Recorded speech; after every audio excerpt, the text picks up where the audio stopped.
नमस्कार। पोषण आज हम पढ़ेंगे भोजन एवं मानव स्वास्थ्य। भोजन क्या है और उसका मानव स्वास्थ्य पर क्या प्रभाव, इसके बारे में पढ़ेंगे।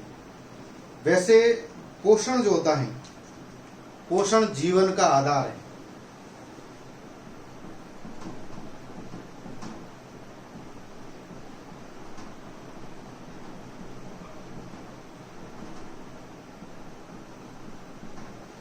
सभी जीव अपने वातावरण से विभिन्न प्रकार के भोज्य पदार्थों को ग्रहण करके अपना पोषण पूरा करते हैं और पाचन की क्रिया द्वारा ये भोज्य पदार्थ जीव की जीव द्रव्य का या शरीर का भाग बन जाते हैं। इस प्रकार से पोषण प्राप्त करते हैं। अब देखो, भोजन के प्रमुख अवयव कौन से या भोजन के प्रमुख घटक कौन से।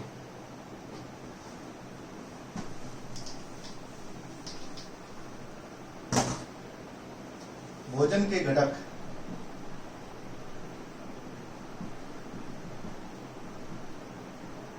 भोजन के प्रमुख घटक कौन कौन से।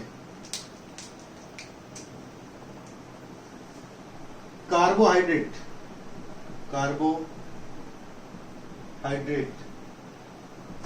वसा,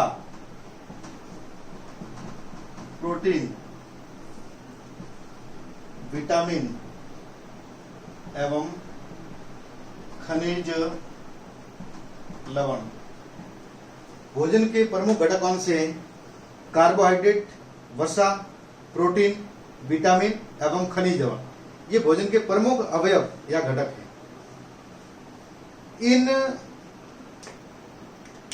अवयवों को मानव भोजन के जटिल अणुओं के रूप में ग्रहण करता है। पाचन की क्रियाविधि के द्वारा इन अणुओं को सरल अणुओं में तोड़ करके या पाचन करके अवशोषण योग्य बनाया जाता है और वो हमारे जीव द्रव्य में शरीर में जाकर के जीव द्रव्य का भाग बन जाते हैं। एटीपी के रूप में ऊर्जा का निर्माण करते हैं। इस प्रकार से हमें ऊर्जा मिलती है।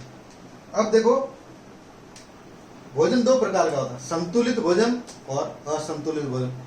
बैलेंस एंड नॉन बैलेंस या अनबैलेंस फूड। सबसे पहले हम बात करेंगे संतुलित भोजन।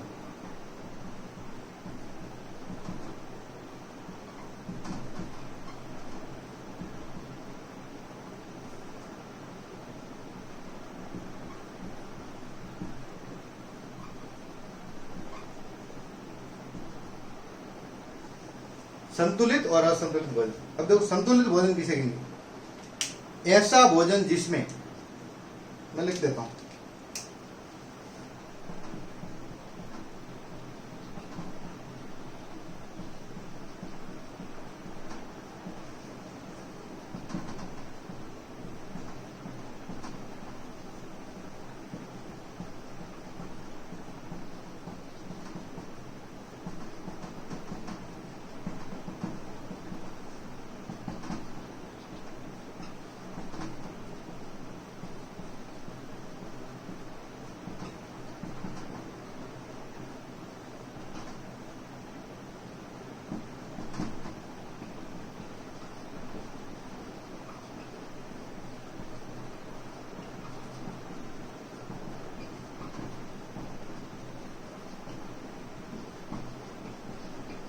अनुपस्थित हो। अब देखो, संतुलित भोजन किसे कहेंगे, असंतुलित भोजन किसे कहेंगे। पहले मैं संतुलित भोजन की बात करूंगा। ऐसा भोजन जिसमें भोजन के सभी अवयव यानी कौन से, कार्बोहाइड्रेट, विटामिन, प्रोटीन, वसा एवं खनिज लवण पर्याप्त मात्रा में उपलब्ध हो, उसे हम संतुलित भोजन कहेंगे। और ऐसा भोजन जिसमें भोजन का कोई एक अवयव या एक से अधिक अवयव कम समय के लिए या लंबे समय तक के लिए अनुपस्थित हो, तो उसको हम लोग कहेंगे असंतुलित भोजन। संतुलित भोजन शरीर के लिए आवश्यक है। संतुलित भोजन से मस्तिष्क स्वस्थ रहता है, शरीर स्वस्थ रहता है, शरीर का शारीरिक एवं मानसिक विकास होता है। और अगर संतुलित भोजन ना मिले तो असंतुलित भोजन के द्वारा या असंतुलित भोजन शारीरिक एवं मानसिक दुर्बलताओं को प्रकट करता है। शरीर कमजोर होगा, मानसिक विकार उत्पन्न होंगे और कुपोषण की समस्या उत्पन्न हो जाएगी। किसकी समस्या? कुपोषण की समस्या उत्पन्न हो जाएगी। और कुपोषण शरीर की शारीरिक या मानसिक क्रियाओं को प्रभावित करता है या शारीरिक या मानसिक दुर्बलताओं को प्रकट करता है। तो ये संतुलित और असंतुलित भोजन के घटक हैं। अब देखो, हमारे शरीर के लिए संतुलित भोजन आवश्यक है, गर्भवती महिला के लिए संतुलित भोजन आवश्यक है, बच्चों के लिए संतुलित भोजन आवश्यक है, सभी के लिए संतुलित भोजन आवश्यक है। असंतुलित भोजन से जीवों में, व्यक्तियों में कुपोषण की समस्या उत्पन्न, माल न्यूट्रिशन की समस्या उत्पन्न होती है। अब देखो,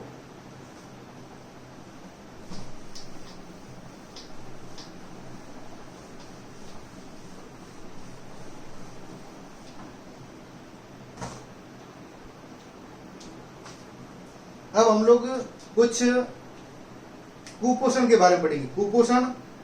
कुपोषण और उनके प्रभाव क्या हैं, उनके लक्षण क्या हैं, इसके बारे में पढ़ेंगे। कुछ प्रमुख प्रकार के कुपोषण की समस्याओं का यहाँ पर डिस्कस करेंगे। देखो, सबसे पहले हम पढ़ते हैं विटामिन कुपोषण। विटामिन कुपोषण, विटामिन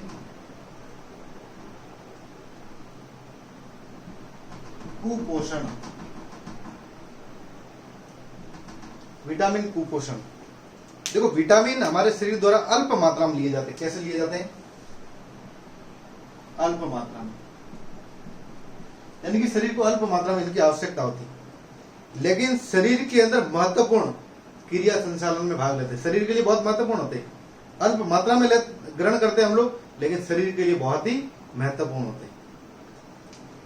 इनकी कमी से शरीर में विभिन्न प्रकार के विकार उत्पन्न हो जाते हैं, जिनका हम वर्णन करेंगे भी। इसको हम देखते हैं।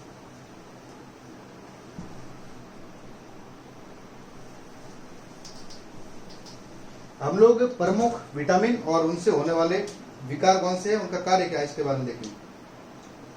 तो मैं एक सारणी बना लेता हूं। सबसे पहले क्रम संख्या, क्रम संख्या, इसके बाद में विटामिन और इनका रासायनिक नाम।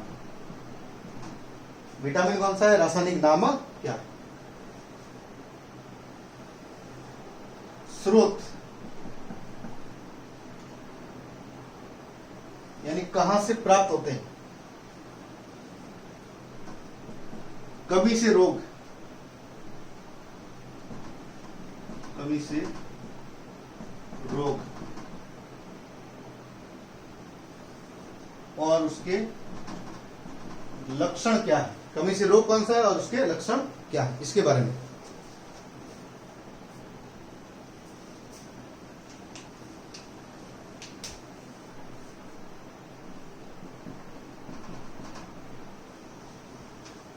अब सबसे पहले देखो, विटामिन का रासायनिक नाम और रोग कौन सा होता है, इसके बारे में एक ट्रिक है, उस ट्रिक्स के द्वारा हम समझते हैं। सबसे पहले vitamin A, vitamin A, vitamin B, B1, B2, B3,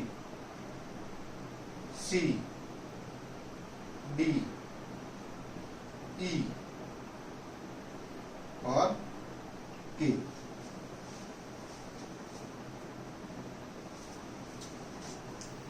अब ये इनके रासायनिक नाम कैसे याद करते हैं, देखो, इसके रासायनिक नाम याद करने के लिए एक ट्रिक्स है। देखो,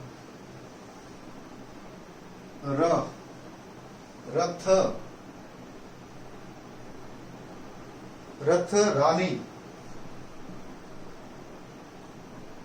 एका, टॉफी, रथ रानी एक टॉफी, ये याद करना, रथ रानी एक टॉफी। अब देखो, इस र से रेटिनॉल, थ से थायमिन, रानी, रा से राइबो फ्लेविन, राइबोफ्लोविन कह सकते हैं, राइबोफ्लोविन। नी से नियासिन, ए से एस्कार्बिक अम्ल, क से कैल्सीफेरॉल, ट से टोकोफेरॉल और एफ से फाइलोक्विनॉन,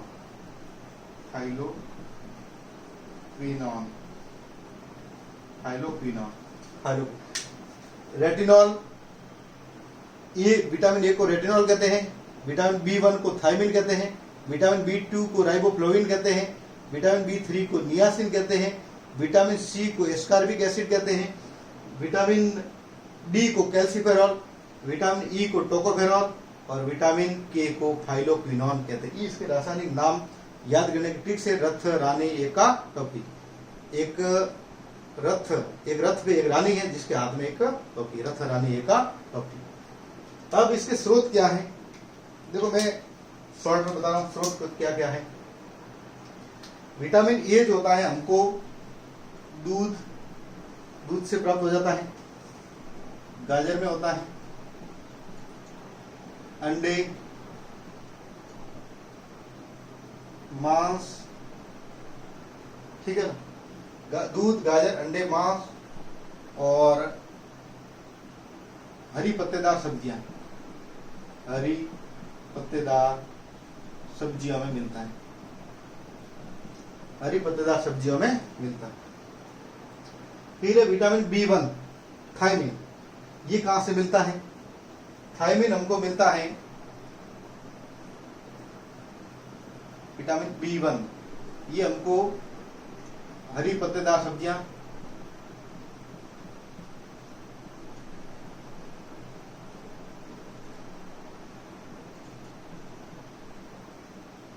साबुत अनाज,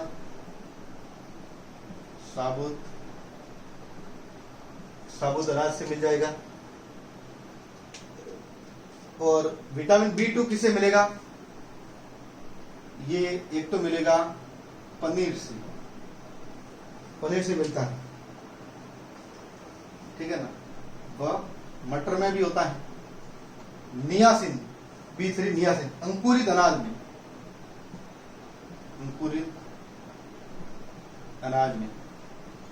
अंकुरित अनाज में मिल जाएगा। फिर एस्कार्बिक अम्ल खट्टे फलों में, कैसे? नारंगी है, संतरा है, नींबू है, आंवला है, इनके अंदर। वह भारतीय लाल मिर्च में,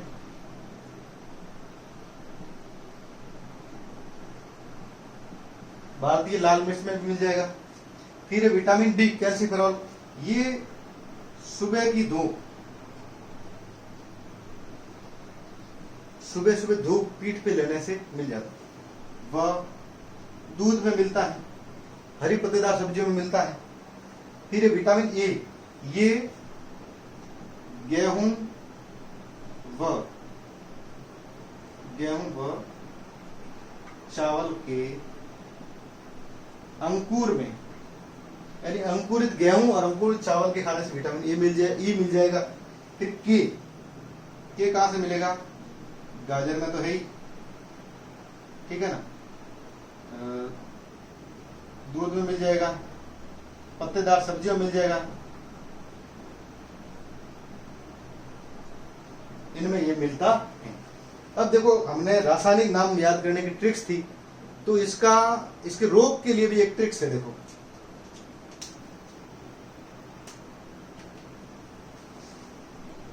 रबे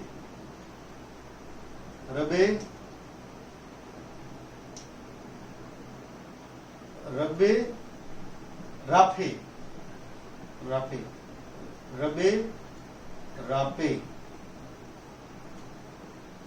रबे रापे सारे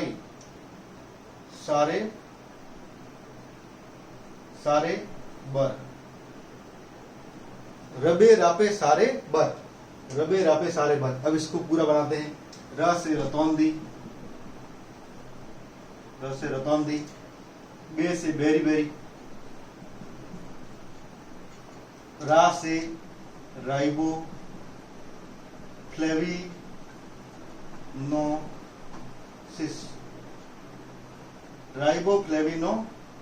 राइबोफ्लेविनोसिस। पे से पेलेग्रा, स से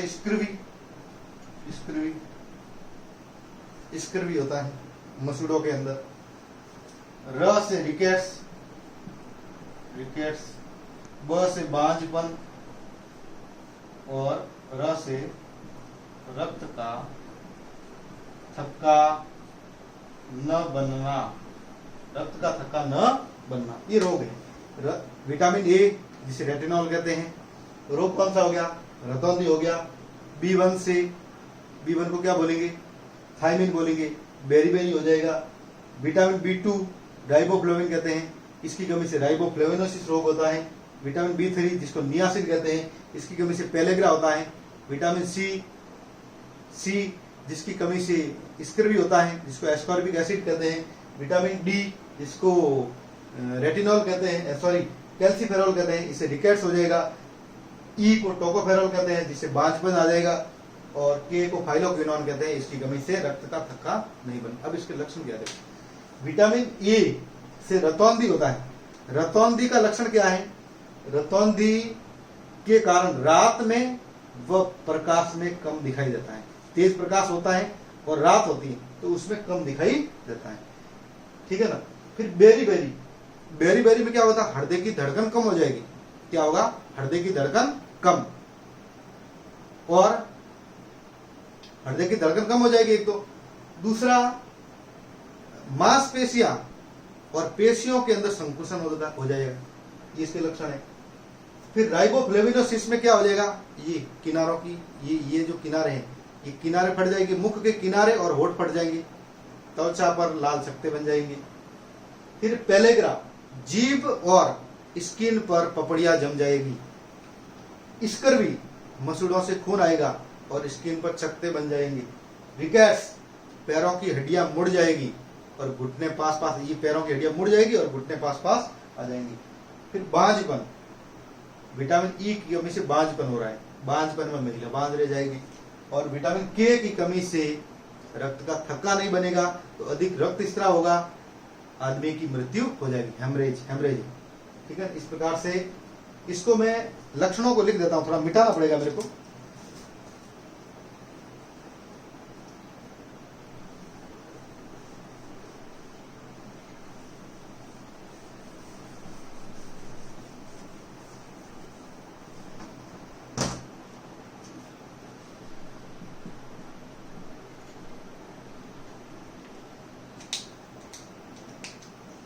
यहां लिख रहा हूं, कमी से रोग कौन कौन से? ये रतौंधी, बेरी,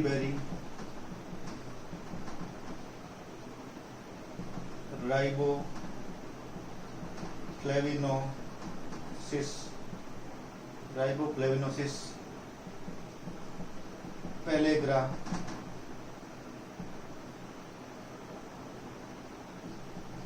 स्कर्वी, रिकेट्स,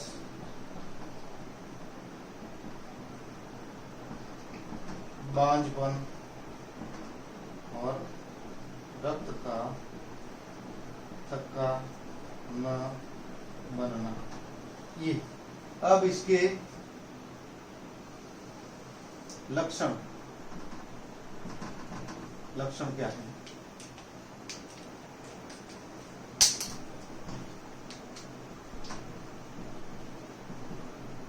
यानी इन रोगों के लक्षण क्या है? देखो, रतौंधी के अंदर तेज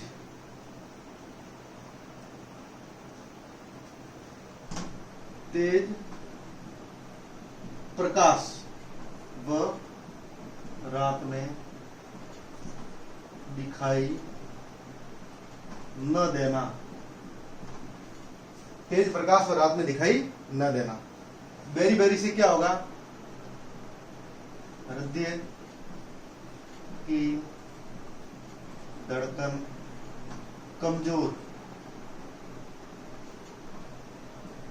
मांसपेशी संकुचन, मांसपेशियों का संकुचन हो जाएगा।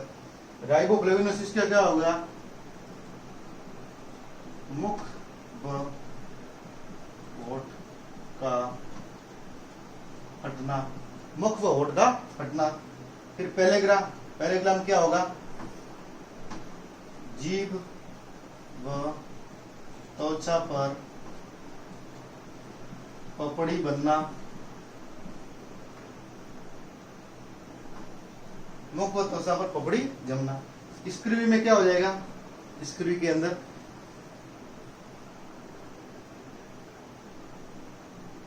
मसूड़ों से